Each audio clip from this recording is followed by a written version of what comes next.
Merci beaucoup de cette invitation. Messieurs les professeurs, je vous remercie également. Je vous remercie aussi tous les étudiants d'être venus nombreux écouter ce débat, qui est une première, puisque c'est la première fois que dans une enceinte universitaire française, ce débat sur ce sujet a lieu.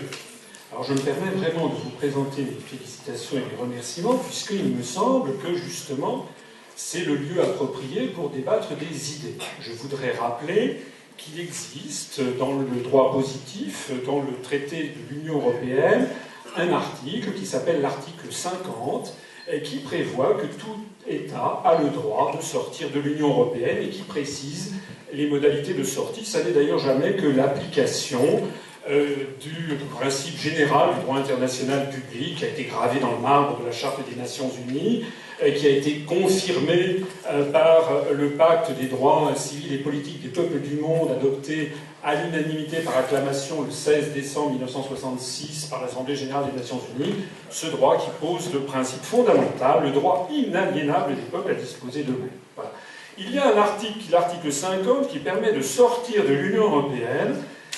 Eh bien, moi, je pense qu'il faut qu'on en débatte. Et il semble que c'est interdit dans l'ensemble des grands médias français, télévision, radio, presse quotidienne, presse hebdomadaire, magazine. Il est interdit de parler, il est même interdit d'ailleurs de parler de l'existence même de l'article 50. Alors c'est la première chose dont je me réjouis, c'est que ce débat puisse commencer à avoir lieu. D'ailleurs, il s'impose puisque, comme vous le savez, nos voisins britanniques envisagent d'organiser un référendum en 2014 sur cette question précise. J'ai une belle-sœur britannique, je connais un petit peu le Royaume-Uni et je sais qu'il y a peut-être une majorité de Britanniques qui sont d'ores et déjà prêts à voter en faveur de la sortie de l'Union européenne. Bien. Vous avez peut-être vu, si vous vous intéressez à l'actualité, puisque je parle justement de ce référendum en Grande-Bretagne, que M. Obama a fait savoir, notamment par l'intermédiaire de son secrétaire d'État aux affaires européennes, soit dit en passant, nous n'avons pas de secrétaire d'État aux affaires américaines. M. Obama a donc fait savoir qu'il n'était pas question que le Royaume-Uni sorte de l'Union européenne. Du coup, ça donne du crédit, pour ceux qui me connaissent, ils le savent, à ce que je ne cesse de dire depuis que j'ai créé un mouvement politique le 25 mars 2007, jour anniversaire du 50e anniversaire du traité de Rome, ça donne du crédit supplémentaire à ce que je ne cesse de dire, c'est que la construction européenne n'est pas une invention française, n'a pas été inventée par Robert Schuman, Jean Monnet, on ne cesse de nous le dire. Ils ont été les pères porteurs, si j'ose dire, d'une idée qui était présentée, qui avait été conçue par d'autres, de même que M. Hamid Karzai en Afghanistan ne dirige l'Afghanistan que pour le compte d'eux. J'ai développé donc un mouvement politique qui rappelle les évidences, en tout cas des évidences pour les historiens, c'est que ce sont les États-Unis d'Amérique qui, après la Seconde Guerre mondiale, ont tout fait et qui continuent de tout faire pour aboutir à la création d'États-Unis d'Europe. Je renvoie notamment à un entretien accordé par le général Eisenhower à Paris Match de 1951, qui précise, avant même qu'il soit élu président des États-Unis l'année suivante, qui précise que c'est l'objectif des États-Unis. Alors vous me permettrez, je ne vais pas être trop long, vous me permettrez de vous faire remarquer plusieurs choses. En 1957, les Français, on était sous le Premier ministre, un président du Conseil, Félix Gaillard, sous la 4e République, les Français d'un seul coup ont découvert que les plénipotentiaires avaient signé un traité qui était le traité de Rome. Et on n'avait jamais demandé aux Français ce qu'ils en pensaient. Et puis les autorités françaises ont signé, puis ratifié ce traité, sans que les Français, on ne leur ait jamais demandé leur avis. Ça s'appelle en droit, je parle sous votre contrôle, ça s'appelle la vente forcée. Et puis, nous avons eu depuis 1957, c'est-à-dire depuis maintenant 55 ans, nous n'avons eu en tout et pour tout que 3 référendums où on a demandé l'avis des Français sur la construction européenne, mais attention, on ne leur a jamais demandé s'ils étaient d'accord. En 1972, on leur a demandé est-ce que vous êtes d'accord pour faire entrer le Royaume-Uni, le Danemark, l'Irlande et la Norvège. La Norvège en tout a dit non. S'ils avaient voté non, on restait dans la CE. En 1992, on leur a dit est-ce que vous voulez une monnaie commune européenne, monnaie unique, commune, il faudra en débattre. et puis une politique étrangère de sécurité commune, et puis un pilier juridique. Et s'ils avaient dit non, on restait quand même dans le marché commun. Et puis en 2005, on leur demandait si vous voulez une constitution européenne avec un ministre des Affaires étrangères, etc. Et puis s'ils avaient dit non, eh ben on restait quand même dans l'Union. D'ailleurs, au fait, ils ont dit non. Ils ont dit non et on leur a quand même imposé la constitution qu'ils avaient rejetée, ce qui d'ailleurs, en termes de droit constitutionnel, malheureusement n'est pas illégal, n'est pas inconstitutionnel, mais en termes d'honnêteté, en termes de politique, en termes comment dirais-je, vis-à-vis de l'histoire, c'est une forfaiture morale et politique qui a été ainsi commise. En d'autres termes, on n'a jamais demandé aux Français s'ils étaient d'accord avec la construction européenne. Alors du coup, on leur a vendu une Europe qui prétendument allait leur apporter la paix, permettrait de faire contrepoids aux États-Unis, c'était ce qui était mis par exemple sur les affiches du Parti Socialiste en 1992, une monnaie qui leur apporterait plus de croissance et plus d'emplois, puis ils découvrent que c'est tout à fait le contraire. En termes de code civil, je crois l'article 1110, 1111, par là du code civil, qualifierait ça d'erreur substantielle et donc ayant entraîné un vice de consentement. Par ailleurs, on leur cache soigneusement toute une série de choses. On leur cache, par exemple, l'influence constante des États-Unis d'Amérique et du grand lobby bancaire et industriel à Bruxelles. En termes de droit, je crois que ça s'appelle la réticence dolosive. Lorsque M. Jacques Attali, par exemple, nous l'avons mis en ligne sur notre site, explique devant un parterre que c'est délibérément que dans le traité de Maastricht, il n'y a pas eu de clause de sortie pour empêcher les gens d'y penser, nous avons exactement ce qu'on appelle une tentative dolosive. Et puis, par ailleurs, on ne cesse de dire aux Français que si jamais ils avaient l'idée de sortir de cette affaire, c'est au choix soit qu'ils sont d'extrême droite, et c'est l'épouvantail Front National qui, comme par hasard, a été lancé à partir de 1983, et donc, par transitivité, ça veut dire qu'en gros, si vous êtes contre ce qui se passe en ce moment, c'est que vous avez les yeux de chimène pour les camps de concentration nazis, parce que c'est comme ça que ça se passe. Et puis également, on leur dit que si d'aventure ils sortaient de l'Union européenne ou de l'euro, ce serait une apocalypse. Rassurez-vous, il n'y a pas qu'aux Français qu'on l'a fait, on l'a fait aux Suédois. Tout au long de l'année 2003, on a voulu empêcher les Suédois de sortir de l'euro. Ils ont dit on y reste. C'était il y a 10 ans. Depuis 10 ans, la Suède caracole en tête de tous les pays de l'Union européenne en termes de taux de croissance, par exemple. En d'autres termes, eh bien ça, c'est ce qu'on appelle la violence psychologique. Erreur substantielle, réticence dolosive, violence, ce sont les trois vices de consentement dans le Code civil français qui prévoit normalement qu'il y a eu donc un triple vice de consentement, et donc normalement, dans le droit des obligations, ça devrait être supprimé et les initiatures de cette escroquerie devraient être poursuivies. Je vous remercie.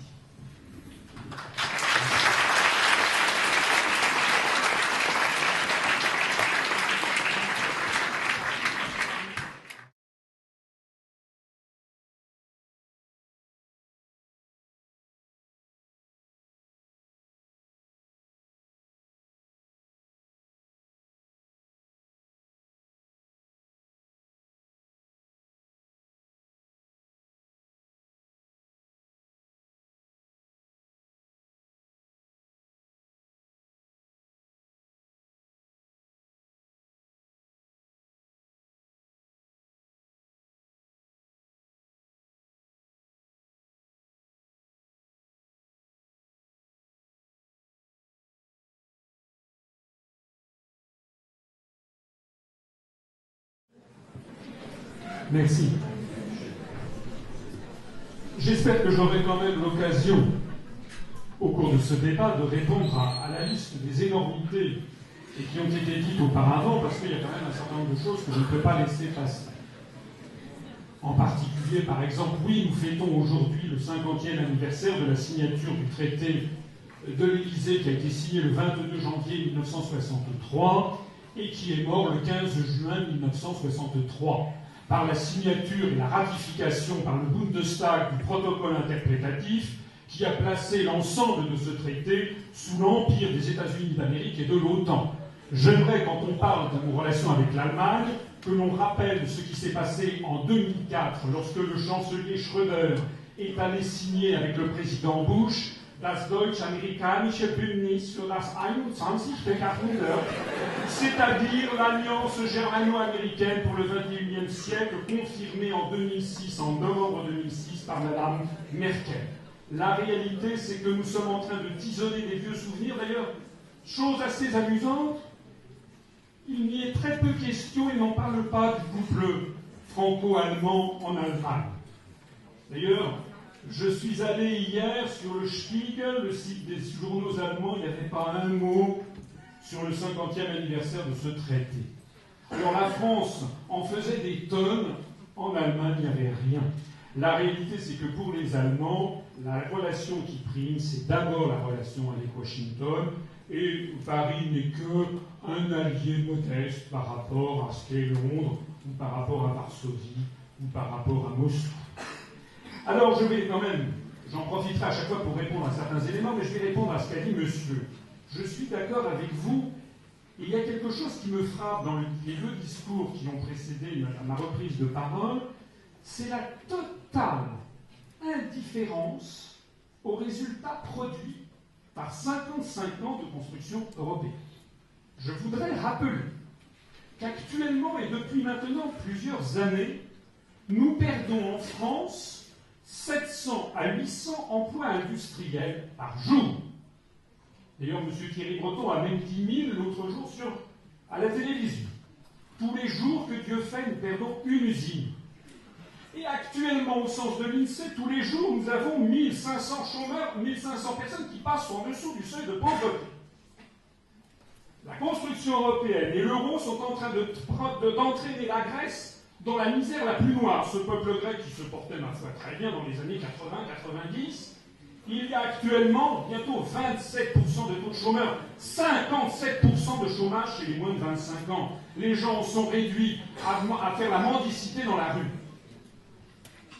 Alors, il y a des choses dont personne ne vous parle jamais.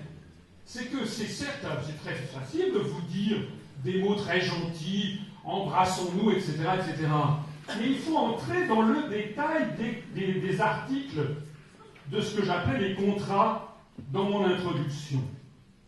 L'article 63 du traité de l'Union européenne, du traité sur le fonctionnement de l'Union européenne, qui reprend l'article du traité de Maastricht, interdit toute restriction aux échanges de capitaux, de marchandises et de services. C'est pour cela que quand vous votez à droite, au centre ou à gauche, vous avez la même politique. On ne peut plus rien faire contre les délocalisations. Les Français de gauche qui ont voté pour M. Hollande, ils attendaient que M. Hollande ou M. Montebourg qui fait des tournées, qui fait des moulinettes, ils attendaient qu'ils interdisent les délocalisations. Nous n'en avons plus le droit. C'est la raison pour laquelle nous sommes en train de livrer à nos enfants et à nos petits-enfants des pays totalement désindustrialisés, puisque c'est ce qui fait la richesse des nations que nous sommes en train de brader. Vous parlez à juste titre de l'article 123. L'article 123 grave dans le marbre le fait que la Banque Centrale Européenne, qui est dirigée par des personnalités non élues, en réalité présélectionnées par une oligarchie atlantiste, nominativement Goldman Sachs, eh bien, ce sont ces personnes qui décident de l'avenir de 500 millions d'habitants en fixant quel doit être le taux d'intérêt et quelles doivent être les politiques conduites. Je renvoie à ceux qui en doutent, à la lettre co-signée de M. Trichet et de M. Mario Draghi envoyée à l'automne 2011 à M. Mario Monti pour lui fixer à M. Berlusconi pour lui fixer ce que devait être la politique du gouvernement italien, notamment de remonter l'âge de départ à la retraite de tout le monde, notamment de baisser le salaire des fonctionnaires, etc., etc. Nous sommes ici, alors évidemment, ça n'est pas très amusant. C'est sûr que chanter l'Europe de Goethe, etc., c'est plus amusant de le faire. Mais le problème, c'est que, comme disent les Allemands que j'aime bien, der Teufel liegt im Detail. Le diable réside dans les détails. Si nous restons dans l'Union européenne, nous restons sous l'empire de cet article 63. de cet article 123, de cet article 121 qui fixe toutes les grandes orientations de politique économique pays par pays et qui fixe à M. Hollande, qui n'est plus qu'une marionnette, comme l'était son prédécesseur, qui fixe quelle doit être la politique du gouvernement français.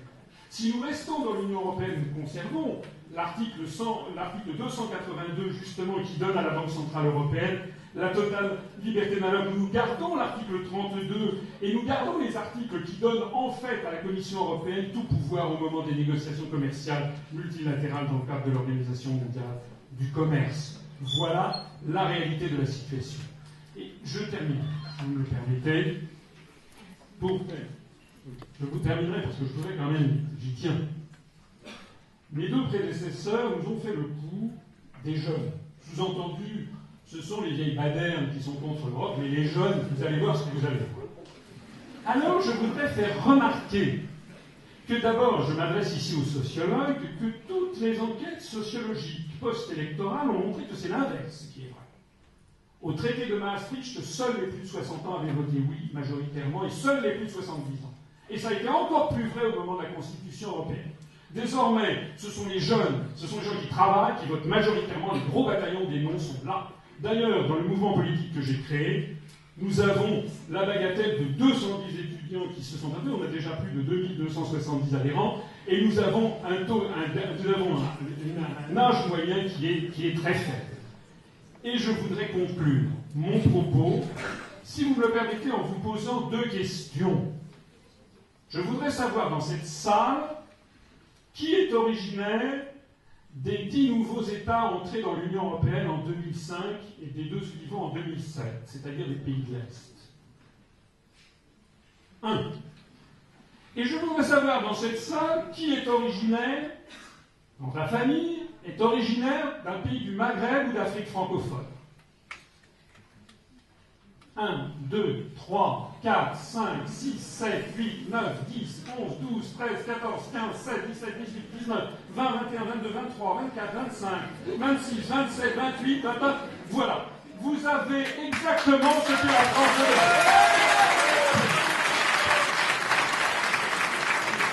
C'est pour cela que la construction européenne est fondée sur un mensonge. C'est le choc des civilisations voulu par les anglo-saxons pour nous entraîner dans des conflits de plus en plus grands.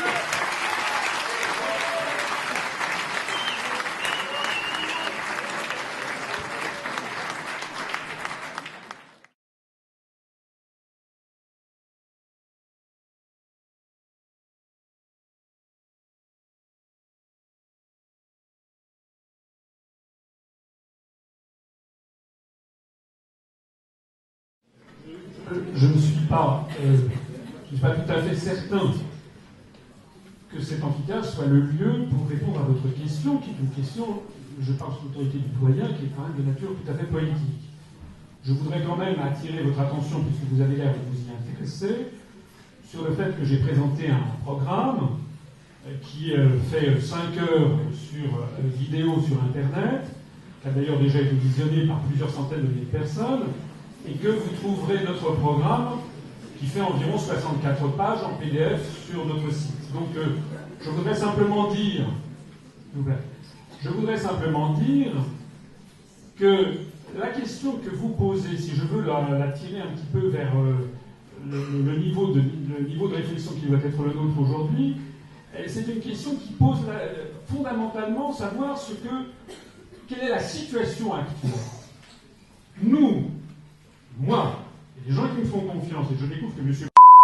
en fait fait le même type d'analyse, nous considérons que nous sommes dans une situation qui est catastrophique, puisque c'est la souveraineté qui a été prise au peuple français. Les Français n'ont plus le droit de décider de quoi que ce soit.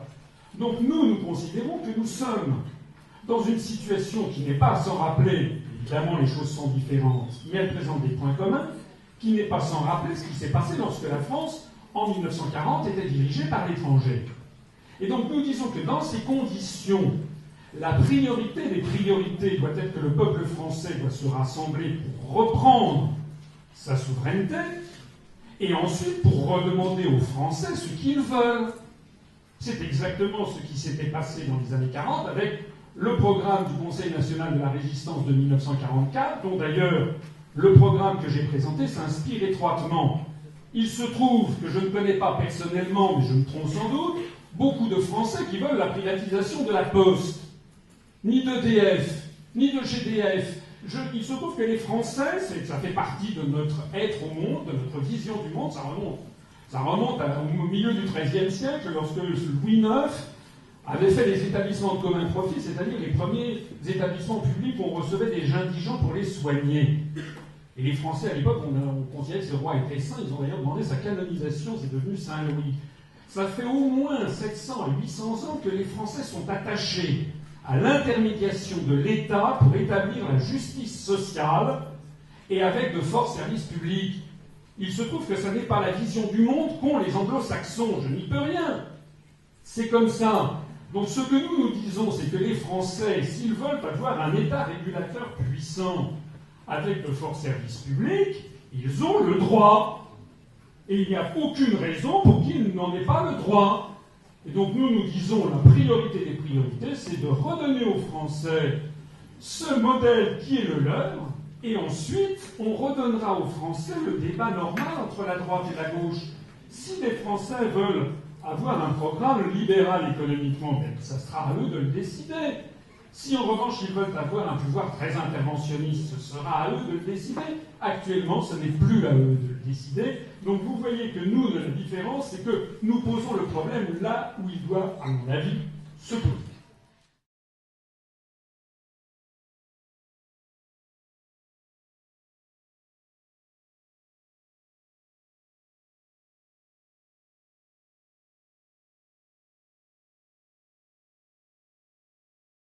Je suis toujours un peu frappé de constater que lorsque j'entre dans le détail, que je donne, comme je l'ai fait tout à l'heure, l'article 63, l'article 123, dont parlait tout à l'heure un étudiant, l'article 32, etc., ça passe sur mes contradicteurs comme l'eau sur les plumes d'un canard.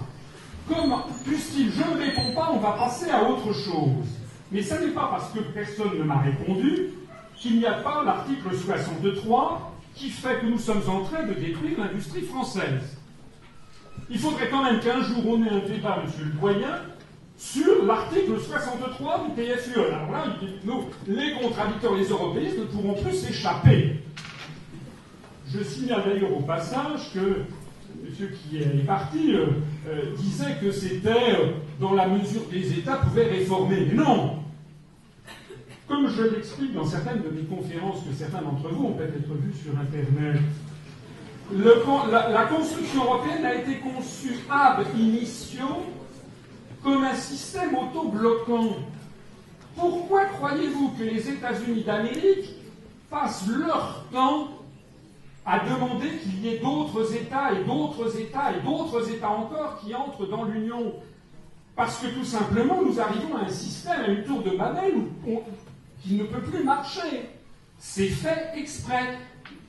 J'ai l'avantage sur vous d'être plus âgé, d'être dans la haute fonction publique, et voici quelques semestres, enfin quelques mois, c'était il y a 6 mois, un très haut fonctionnaire du ministère français des Affaires étrangères est venu devant le groupe des inspecteurs généraux des finances auxquels j'appartiens pour nous parler de l'Europe, enfin de la politique internationale de façon générale, et de l'Europe, et de dire ce que tout le monde me dit dans les couloirs, en dehors des caméras et des micros, c'est ça ne marche pas, ça ne marche plus, et tout le monde me dit partout, on n'aurait jamais dû faire l'élargissement.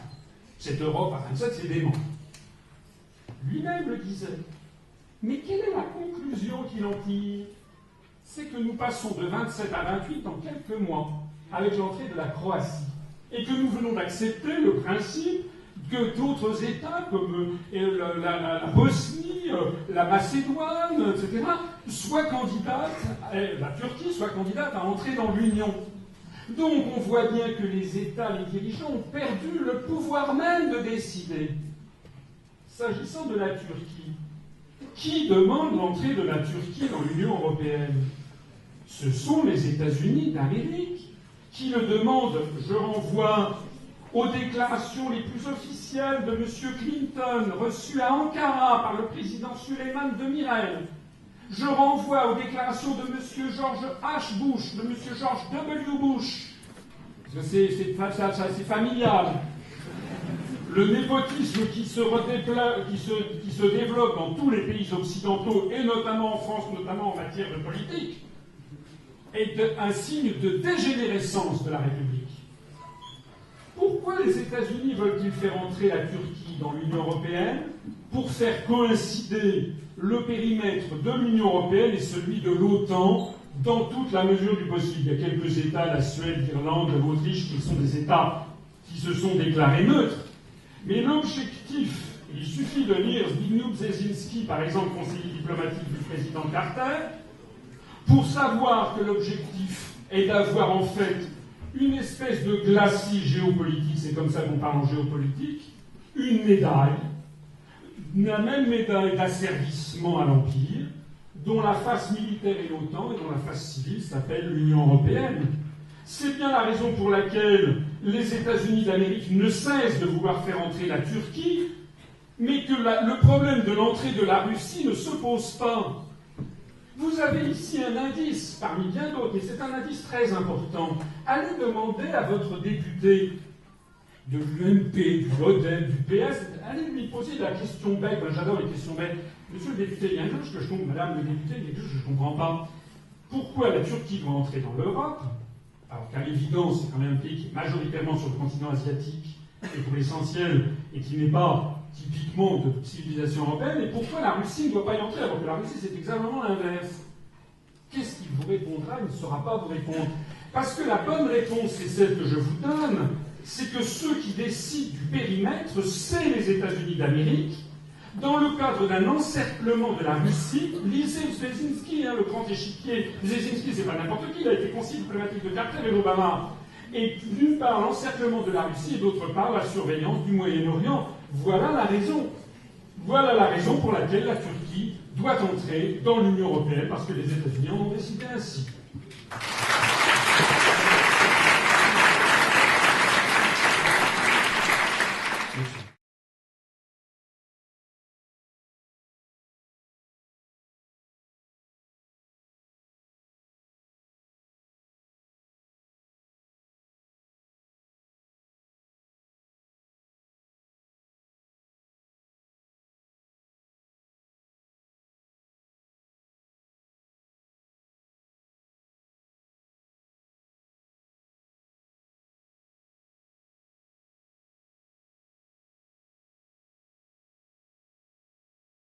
Le problème de la démocratie en Europe n'est pas uniquement dû à la question des lobbies. La démocratie, demos kratos, a besoin d'un démos. Le problème, c'est qu'il n'y a pas de démos européen. Ça n'existe pas. Il n'y a pas de peuple européen.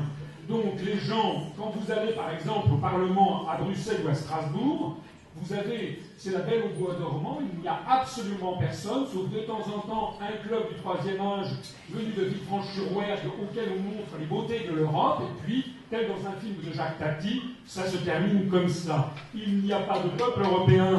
Donc la réalité, c'est que les fonctionnaires, les bureaucrates qui sont de 27 nationalités n'ont affaire en réalité qu'aux lobbies de Monsanto, de BASF, de Goldman Sachs, de ci, de ça, qui viennent avec une caisse de champagne tous les 24 décembre, et en même temps en leur disant voilà les projets de directive que ça serait bien de faire passer. C'est comme ça que les choses se produisent.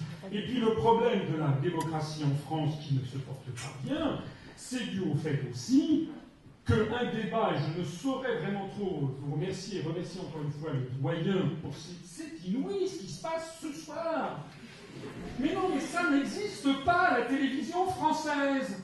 Ça n'existe ni à aucune chaîne de télévision française, aucune grande radio française, aucun grand journal ou magazine français ne donne la parole à des personnes, je n'en connais pas beaucoup d'ailleurs, qui, parmi les responsables politiques, qui proposent de sortir de l'Union européenne et qui entrent dans le détail minutieusement. Donc évidemment, les Français sont du berceau à la tombe. Et j'étais comme un certain nombre d'entre vous, lorsque j'ai fait HEC avant de faire l'ENA, et quand j'étais à HEC, de la première fois que j'ai eu le droit de vote, j'ai voté pour la liste de Madame Veil aux élections européennes de 1979, parce que j'étais tout à fait pour l'Europe, parce que je n'avais eu qu'un son de cloche. Mais comme l'a dit de façon que je trouve tout à fait remarquable.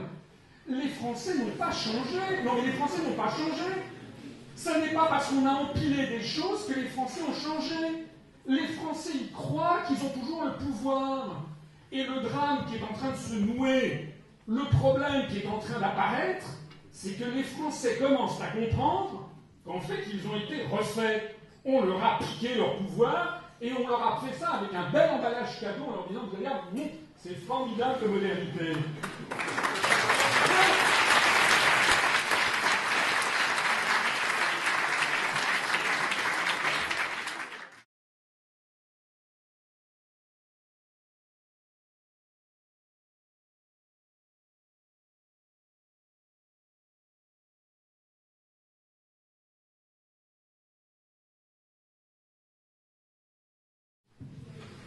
Oui, Erasmus, c'est en général l'argument qui est invoqué en séance, parce que Dieu sait si tout est fait pour qu'on mette bien dans la tête des étudiants, l'Europe c'est bien, il y a Erasmus.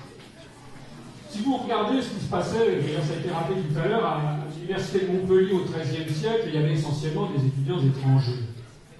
Je voudrais rappeler, je trouve que c'est très bien Erasmus, et je voudrais rappeler que vous appartenez à une génération qui était, que moi j'ai déjà connue, c'était les débuts, quand j'étais étudiant moi-même, où vous ne limitez absolument pas, et vous avez bien raison, vos ambitions de déplacement à l'Allemagne ou au Luxembourg.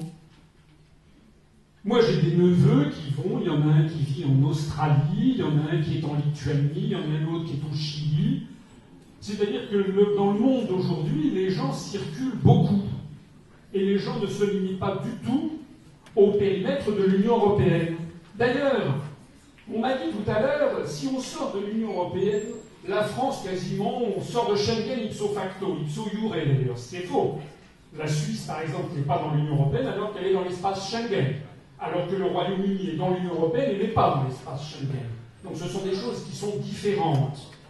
Si nous sortons de l'Union européenne, nous conserverons les lois telles qu'elles existent tant que nous n'en aurons pas changé. C'est la succession des États, la succession des régimes. Donc, ne croyez pas qu'il va y avoir l'apocalypse, que tout va s'effondrer, que l'on va tomber dans la GN, comme le disait l'interlocuteur précédent. Ce que j'observe, c'est que la situation au Portugal est tellement catastrophique. Parce que là encore une fois, je vois que jamais les européistes n'acceptent de parler de leur bilan. La situation au Portugal est tellement catastrophique. Il y a 10 millions d'habitants au Portugal. L'an dernier, enfin en 2011, il y a eu 150 000 Portugais qui sont partis, qui ont émigré. D'ailleurs, à la demande du gouvernement, 150 000 Portugais qui partent sur 10 millions d'habitants. La France étant 6 fois plus peuplée, c'est comme s'il y avait eu 950 000 à 1 million de Français qui avaient quitté la France au cours d'une seule année 2011, et ça s'est accéléré en 2012. C'est-à-dire, on vide la région Haute-Normandie en 2 ans. Et où sont allés ces Portugais? Mais ils ne sont pas allés en Allemagne. D'abord parce qu'ils ne parlent pas l'allemand. Deuxièmement parce qu'il n'y a pas de travail. Troisièmement parce qu'ils n'en ont pas envie. Ils sont allés au Brésil. Ils sont allés en Angola. Ils sont allés dans les pays de la lusophonie en premier lieu. D'ailleurs, il y a désormais plus de Portugais qui ont émigré en Angola que d'Angolais qui ont émigré au Portugal. C'est autant dire que l'argument que je vois pointer, qui consisterait à dire sortir de l'Union européenne serait transformer la France en Corée du Nord, fermée sur elle-même, est un argument de la propagande qui, ce n'est pas parce que je connais, tout le monde connaît le dicton de Goebbels, c'est un mensonge répété 10 fois reste un mensonge, répété 100 000 fois il devient une vérité. Eh bien non, ça n'est pas parce que nous sortirons de l'Union européenne que nous deviendrons la Corée du Nord, ça n'est pas vrai. La France a 273 ambassades et consulats dans le monde. Si nous sortons de l'Union européenne, nous passerons de 273 à 271. On en fermera 2. Nous garderons le dispositif diplomatique le plus important du monde. Nous resterons bien entendu membres de l'Organisation des Nations Unies, membres permanents du Conseil de sécurité, que l'Union européenne veut d'ailleurs nous piquer pour le donner à la Commission européenne, c'est-à-dire à un clone de Washington. parce que c'est ça l'objectif qui est poursuivi, c'est qu'il n'y ait plus jamais de discours de 2003 de M. de Villepin contre la guerre en Irak. C'est ça l'objectif stratégique que cherchent actuellement les Américains en voulant donner le siège au Conseil de sécurité à l'Union européenne plutôt qu'à la France. C'est de ça qu'il s'agit. Nous garderons donc nos ambassades dans le monde, nous resterons membres de l'ONU, du Fonds monétaire international, de la Banque mondiale, de l'Organisation mondiale du commerce, de l'Organisation de l'aviation civile internationale, de l'Agence européenne de l'énergie atomique. Nous resterons membres du traité sur le droit de la mer, la Convention de Montego Bay, du traité de l'Antarctique, j'en passe et des meilleurs. Je pourrais vous en citer des centaines, y compris d'ailleurs, des centaines de traités bilatéraux qui nous relient au reste du monde. Donc, ôtez-vous de la tête, monsieur, vraiment, ôtez-vous de la tête l'idée que sortir de l'Union européenne, ça serait comme vouloir s'enfermer sur le monde. C'est comme si, dans un immeuble, quelqu'un avait décidé un jour de supprimer toutes les portes et fenêtres et que l'on vit en communauté, et que quelqu'un un jour dise ben non, je préfère quand même être chez moi, et qu'on lui rétorque ah comment ça, vous voulez vous fermer du monde et vivre au Carmel? Non, non, parce qu'il se trouve que vous pouvez avoir des amis dans l'immeuble, et vous en avez aussi ailleurs, vous en avez dans l'immeuble d'en face, vous en avez peut-être à 50 km ou dans les antipodes. C'est exactement le cas de la France. La France n'a aucun intérêt, aucune vocation à limiter son existence dans un périmètre artificiel qui va de l'Andalousie à la Laponie finlandaise. Je vous remercie.